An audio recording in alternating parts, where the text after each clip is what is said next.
Assalamualaikum. I'm Ali Shaukat from GIK. I'm serving as the manager marketing at GE.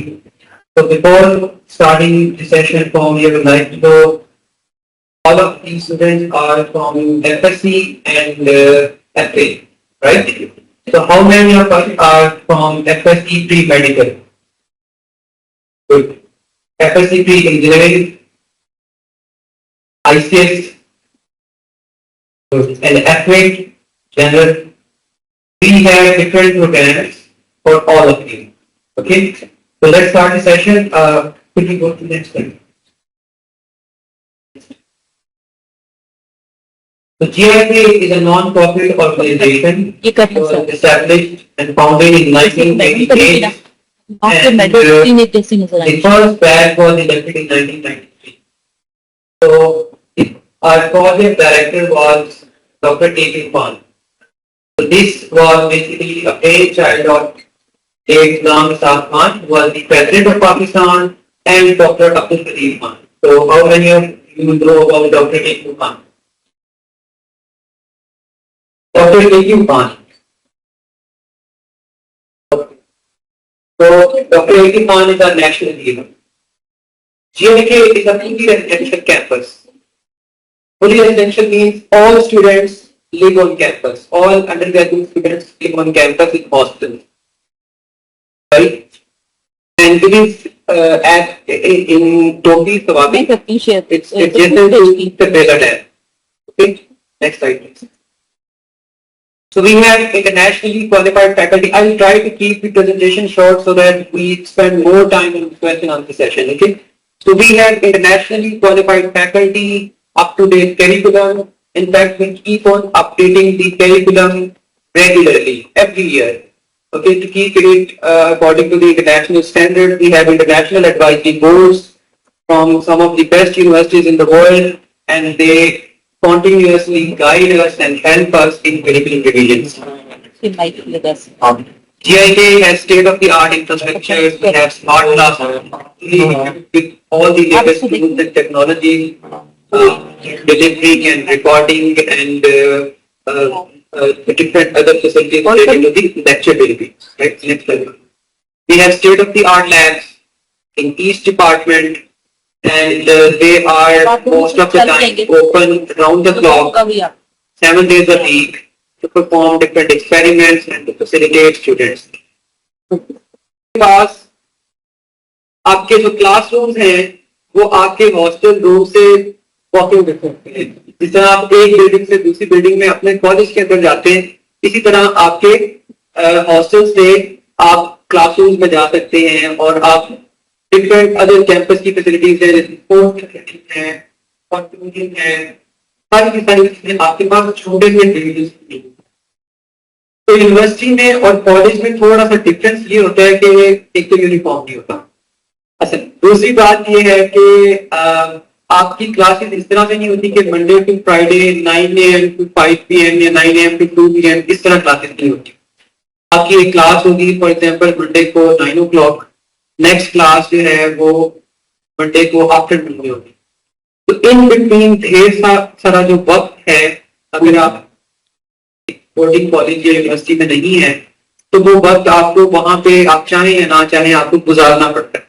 कुछ बच्चे उसको productively use कर लेते हैं, कुछ बच्चे नहीं करते।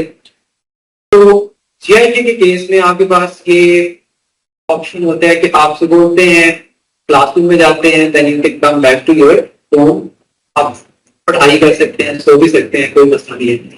और इसी तरह आपके पास जो वक्त है, टाइम मैनेजमेंट आपके पास उसकी काफी सारी, यानी आपके पास एम्पल टाइम है। तो आप ढेर सारा वक्त जो पढ़ाई का है वो दिन के वक्त स्पेंड कर लेते हैं। आप आफ्टरनून एंड इवनिंग्स में सोसाइटी होती है। तो we have a very vibrant culture of student societies and a very rich campus life. इसमें ये है कि we have around 30 technical and non technical societies. तो अगर आपका रोबोटिक्स में इंटरेस्ट है, आपका एयरक्राफ्ट में इंटरेस्ट है, आपका कल्चरल ड्रामेटिक डिबेट्स में इंटरेस्ट है, आपका पेंटिंग में इंटरेस्ट है, तो आपके लिए म्यूजिक में इंटरेस्ट है, तो आपके लिए डिफरेंट अपॉर्चुनिटीज हैं इन स्टूडेंट सोसाइटीज में अपने आप को ग्रूम करने के। अच्छा, इसमें 4 साल के अंदर आप एक तो एकेडमिक आपकी एक्सीलेंस है जो आपको GIK प्रोवाइड है, उसके साथ जो को करिकुलर एक्टिविटीज हैं इससे आपकी मैनेजरियल स्किल्स डेवलप होती है। तो फॉर एग्जांपल फर्स्ट ईयर में आप वॉलंटियर के तौर पे अपनी पसंदीदा सोसाइटीज को ज्वाइन करते हैं। फर्स्ट ईयर में आप एक अच्छे सबऑर्डिनेट बनना सीखते हैं। जो बाकी लोग हैं वो भी GIK के स्टूडेंट्स ही होते हैं, लेकिन आपके सीनियर स्टूडेंट्स होते हैं। सेकेंड ईयर में आप थोड़ा सा फॉर्मली इंडक्ट हो जाते हैं और आपके कुछ सबऑर्डिनेट्स आ जाते हैं।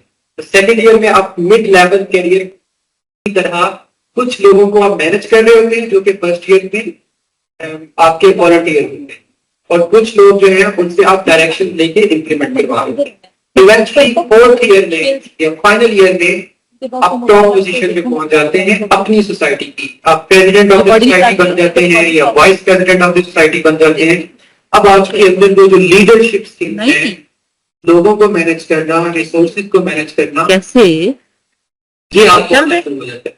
ग्रेजुएशन के बाद एक तो आपके पास डिग्री होती है, उसके साथ साथ आपके पास ये soft skills and managerial skills होती है। यही आप जब आप फर्ज करेंगे ग्रेजुएशन के बाद सबसे पहले आप एक छोटी सी जॉब शुरू करते हैं, तो उसमें आप अच्छे सबऑर्डिनेट का किरदार अदा करते हैं। तो ये वो स्किल्स या वो वक्त जो आप GIK में स्पेंड करते हैं वो आपको जिंदगी के लिए तैयार करते हैं। तो फॉर्मली हम दोबारा प्रेजेंटेशन पे वापस आ जाते हैं। मैम थोड़ा सा पिछली स्लाइड कीजिए, बस या वैन या जो भी आपने लेके ट्रांसपोर्टेशन के बाद, रश के बाद आपने घर पहुंचना है, कॉलेज यूनिवर्सिटी पहुंचना है। इसी तरह छुट्टी के बाद आपने वापस आना है, तो ये आपका ढेर सारा वक्त जो है वो आने जाने में और इन सारी चीजों में स्पेंड होता है। ये टाइम आप बचाते हैं और आप ये टाइम स्पेंड करते हैं इन student societies. We regularly conduct industrial visits, career counseling sessions, career fairs, and job placement. In fact, many of our students secure jobs before they graduate. इसी तरह हमारे पास ये करियर काउंसलिंग के अलावा एकेडमिक काउंसलर भी होते हैं। हमारे पास स्टूडेंट काउंसलर भी होते हैं जो कि आपको अगर फर्ज करें बच्चे प्रेशर में है, परेशानी है या कोई किसी भी किस्म का स्ट्रेस है जिसकी वजह से चीजें मैनेज नहीं हो रही या आप अपनी चीजों को टाइमली कंप्लीट नहीं कर पा रहे तो उसमें भी आपको हेल्प करने के लिए स्टूडेंट काउंसलर है, स्टूडेंट वेलनेस काउंसलर। तो कुछ वक्त के बाद आपके एक पूरे कोहोर्ट के सेशंस भी कंडक्ट करवाते हैं और अगर आप चाहें कि आपको इंडिविजुअली उनसे मिलना है और आपको कोई परेशानी है, कोई ऐसा स्ट्रेस है जो आप उनसे डिस्कस करना चाहते हैं तो उसके लिए भी वो 1-to-1 सेशन भी आपके लिए अरेंज करते हैं। वो हमारे पास फीमेल काउंसलर होती है ताकि आप अपनी परेशानी या आप अपना स्ट्रेस जो है उनके साथ बगैर किसी ऑफ के वो कर सकें और आपको पुलिस हमारे पास जो आपको आपकी डिग्री के दौरान डिफरेंट कोर्सेज में अगर वर्कलोड मैनेज नहीं हो रहा आ रहे हैं तो उसमें आपको हेल्प आउट करते हैं।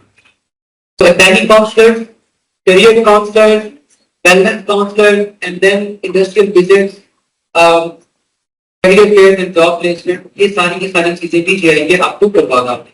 Next. We have a very strong alumni network. अगर मैं आपसे ये बात करूं कि we are very good, we are top quality institution, so you should ask me कि आपके वो बच्चे जो आज तक ग्रेजुएट हुए हैं वो क्या कर रहे हैं। तो द क्वालिटी ऑफ आउटकम आपको देखनी चाहिए। ठीक है, जो हमसे पहले ग्रेजुएट उनको हम अलुमनाई हैं। तो जीआईटी के alumni they are highly successful not only in Pakistan at international level, they are performing very good. ये कुछ कंपनीज हमने यहाँ पे की हैं जिनकी लीडरशिप पोजीशंस पे भी जीआईटी के alumni काम करें। How many of you know about Facebook? Vice President, in fact, 2 different vice presidents of Facebook are GIT. They are GIT. How many of you know about LinkedIn? Facebook की तरह एक social media platform होता है LinkedIn, जिसको professionals use करते हैं। Vice president of LinkedIn आपके तमाम लोग वाइस प्रेसिडेंट। इसी तरह आप डिफरेंट कंपनीज हैं, माइक्रोसॉफ्ट का नाम कितने लोगों ने सुना है? माइक्रोसॉफ्ट पाकिस्तान के कंट्री डायरेक्टर बहुत अच्छी थी। IBM अनदर टेक जायंट, आज भी उनके जो कंट्री मैनेजर पाकिस्तान है इधर जीते। यूबीआई का नाम कितने लोगों ने सुना है? सब बैंक यूबीआई के vice president, senior vice president इधर जीआईटी।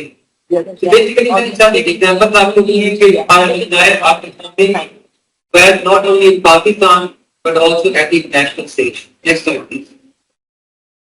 ये कुछ अलुमनाई हमारे हैं जिनकी हमने पिक्चर्स यहाँ पे लगाई है।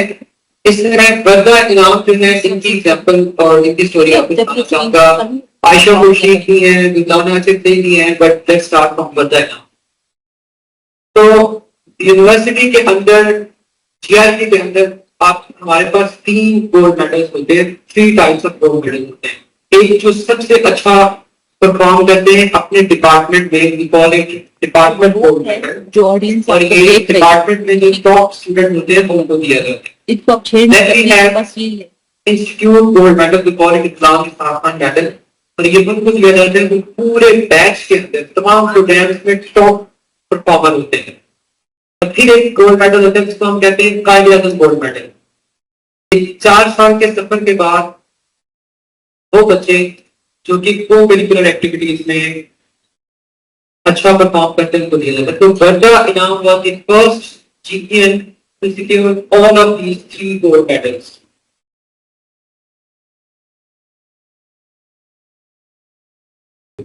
In 2010, अच्छा, हम लोग ये कह सकते हैं कि जीआर के लिए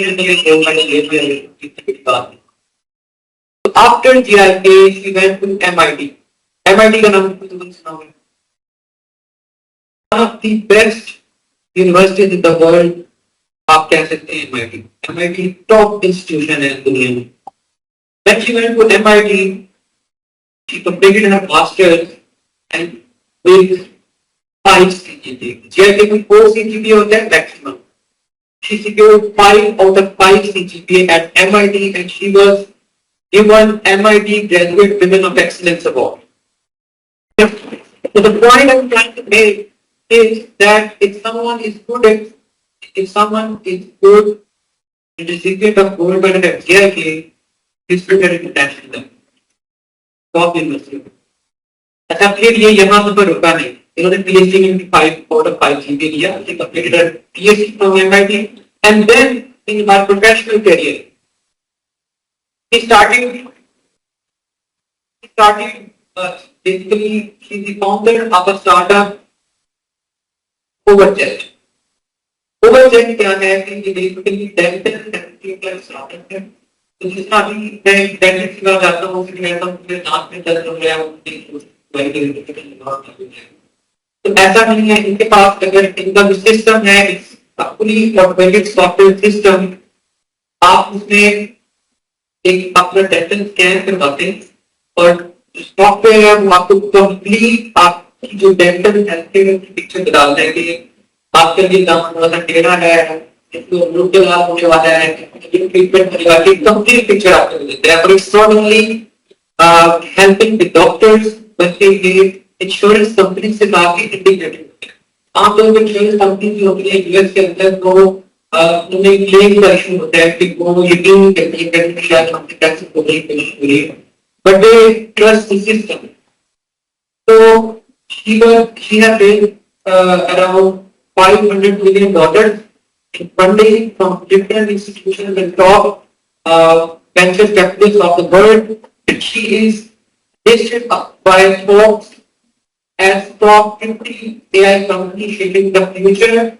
And she has received billions in 2020 international level. So this is what I am. Similarly, we have Asha Koshi, vertical initially. मैंने उनका टेस्ट वीडियो में ले लिया था, but unfortunately she lost her cancer. And after that, education from GRK was the completion of life. तो घर में बैठी नहीं, she started her job, and now she is working in one of the top companies, Amazon Web Services पे शायद आपने नाम सुना हो। So she is head of solution architecture at Amazon Web Services.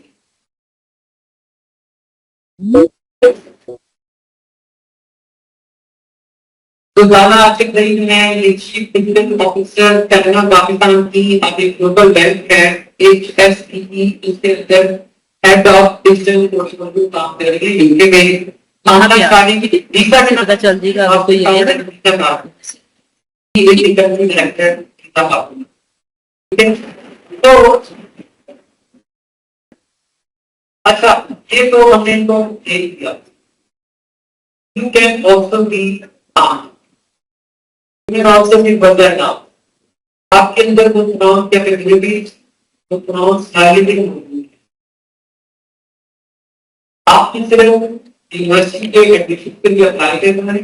We have a lot of scholarship opportunities for those students who cannot afford. ऐसे students को जो top performance है वो नहीं कर सकते, उनके लिए भी फाइनेंशियली नीडी स्टूडेंट्स उनके लिए next step.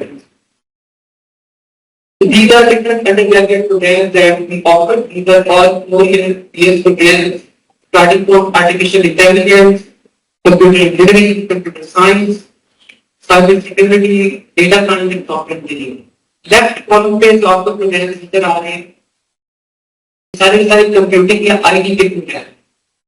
राइट कॉलम में जो आपको प्रोग्राम नजर आ रहे हैं ये सारे इंजीनियरिंग के प्रोग्राम हैं, एक्सपेक्ट मैनेजमेंट साइंस। तो वो लोग जो मैं आपसे शुरू में बात कर रहा था कि जिन्होंने एपिक किया, जनरल एपिक किया, they can go to management, they are engineering और मैनेजमेंट। आजकल के जो बच्चे हैं previously they were only eligible for 50 programs, now they are eligible for all programs. कौन से? Recently के बाद pre-medical students में हैं, they are eligible for management science अच्छा without additional mathematics.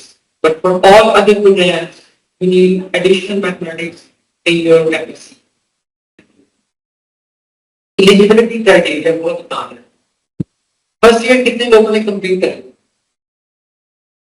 16% से ज्यादा मार्क्स नहीं होंगे तो you are eligible for PhD. तो एफएससी आईएएस में आपको मिनिमम एलिजिबिलिटी क्राइटेरिया मीट करना है ओवरऑल 60%. मैथमेटिक्स एंड फिजिक्स में भी आपको 60% सिक्योर करना है.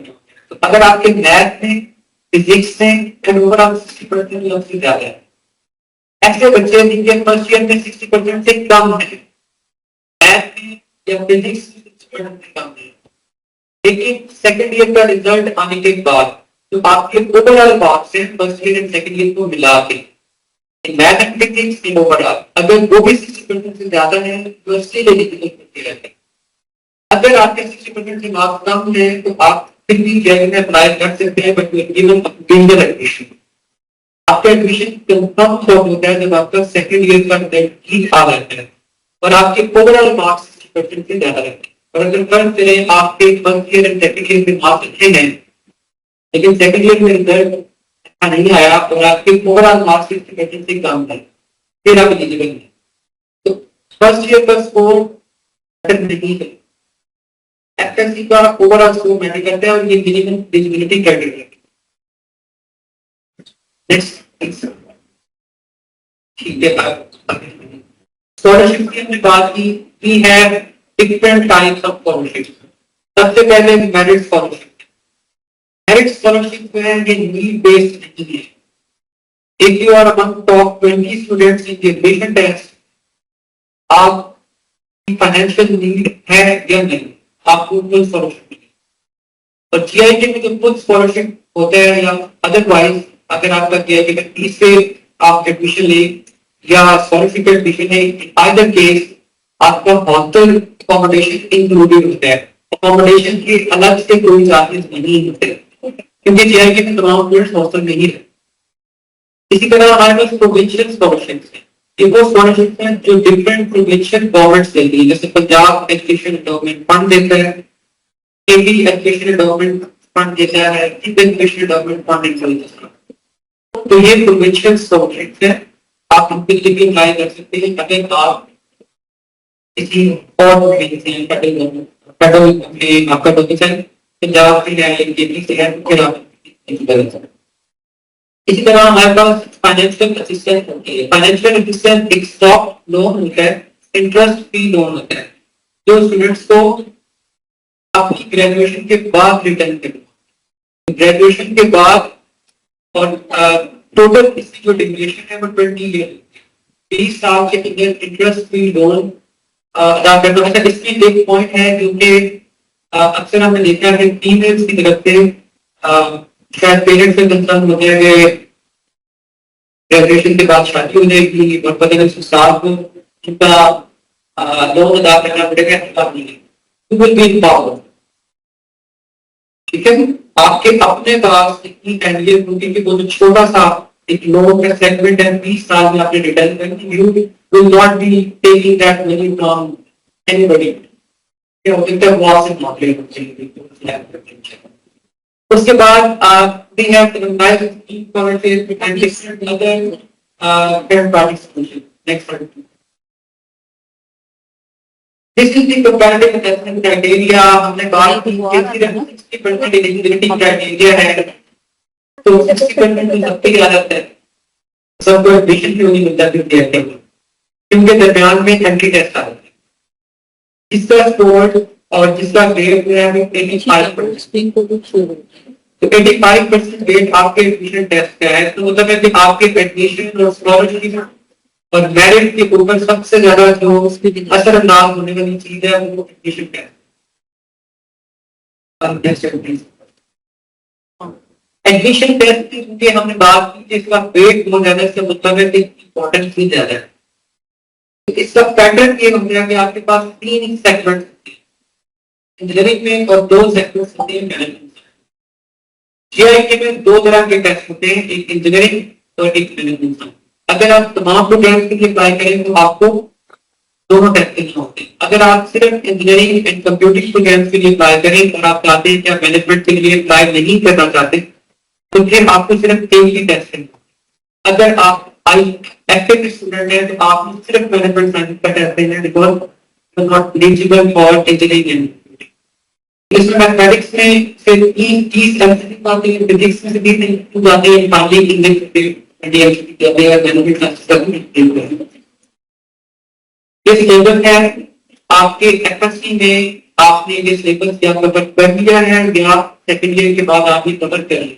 टॉपिक्स हैं तकरीबन जो आपके एफएससी के मैथमेटिक्स में होते हैं। तो एक लोग कितने लोगों ने ट्रिग्नोमेट्री पढ़ी है फर्स्ट ईयर में? तो ये बेसिकली वेक्टर्स पढ़े हैं आपने। नेक्स्ट ये टॉपिक्स हैं। अच्छा, ये हम ऐसे करेंगे कि ये टॉपिक्स आपकी टीचर्स के साथ हम शेयर कर देंगे और वो फिर आपके साथ इसका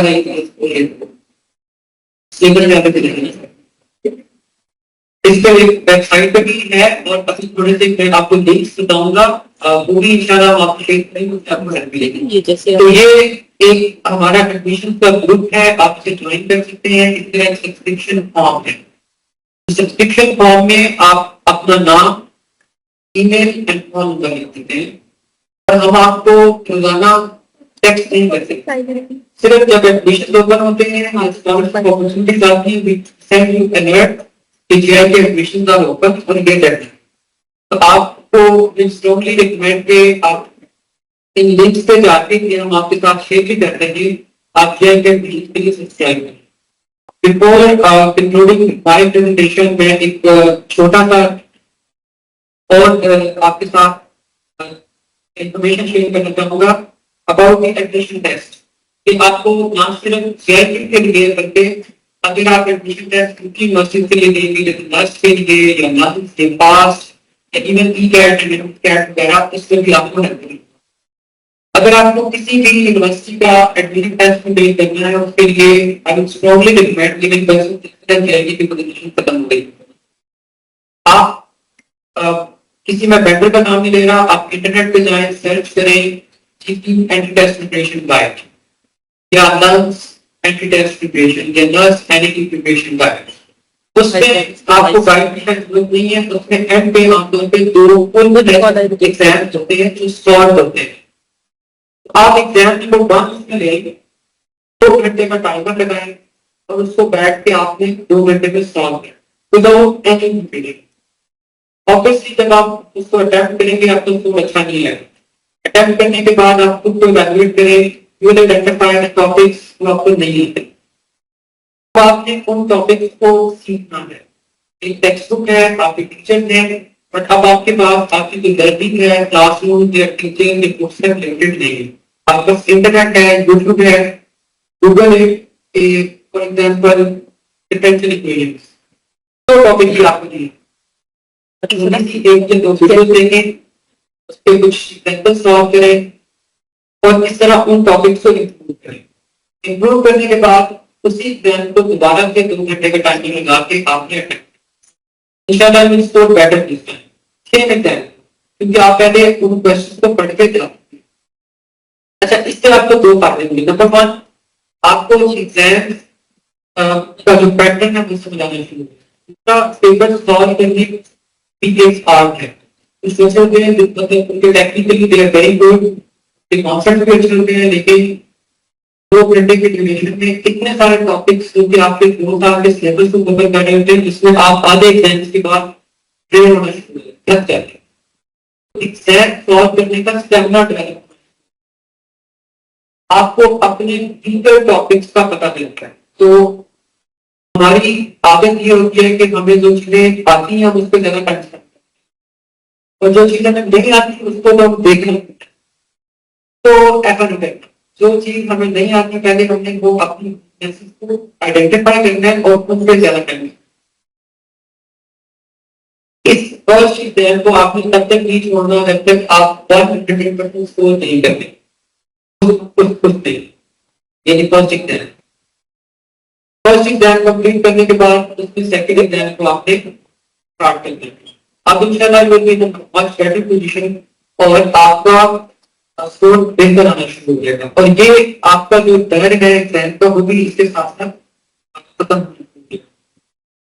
एक आखिरी चीज मैं आपको कहूंगा एग्जाम के बारे में कि आपने फॉर एग्जाम्पल जीआईके के टेस्ट में होता है कि अगर आप सब लोग एग्जाम दे रहे हैं आप इकट्ठे बैठे तब भी आप एक दूसरे की हेल्प नहीं कर सकते क्योंकि एग्जाम से होगा क्वेश्चन शफल होते आएंगे।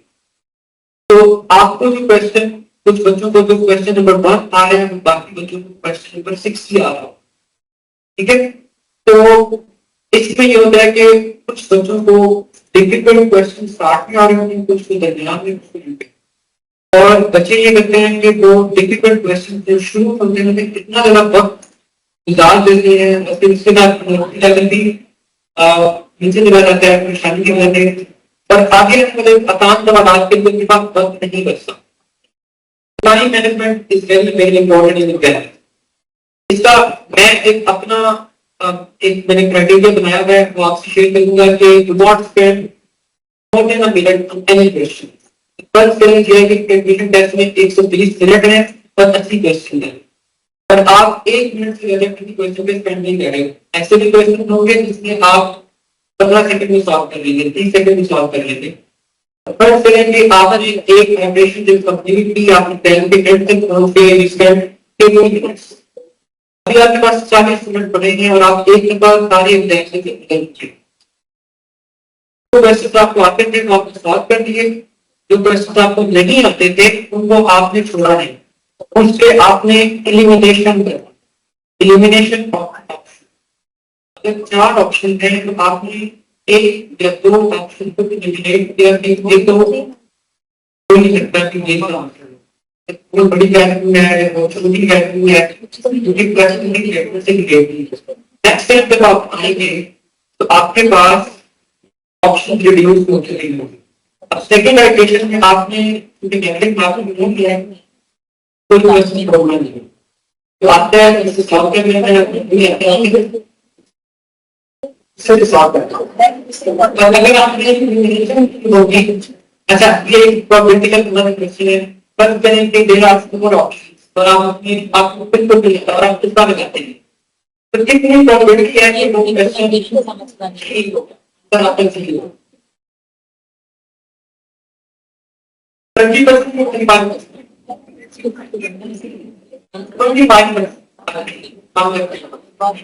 अच्छा इसका मतलब 25% है कि अगर आप 4 क्वेश्चन पे पूरा लगाते हैं तो एक सही होगा। अगर आप एलिमिनेशन करते हैं आप इसमें एलिमिनेशन करते हैं कि अब आप लाइन का मुझे कहा आप इस स्टेटमेंट लिखना है आपको टॉपिक पर ऐसा नहीं है क्योंकि आपको बिल्कुल आपको ये पता है कि ये ऑप्शन देखिए और अब 2 ऑप्शन बचते हैं। अब अगर आप 2 ऑप्शन पूरा लगाते हैं करते हैं 50%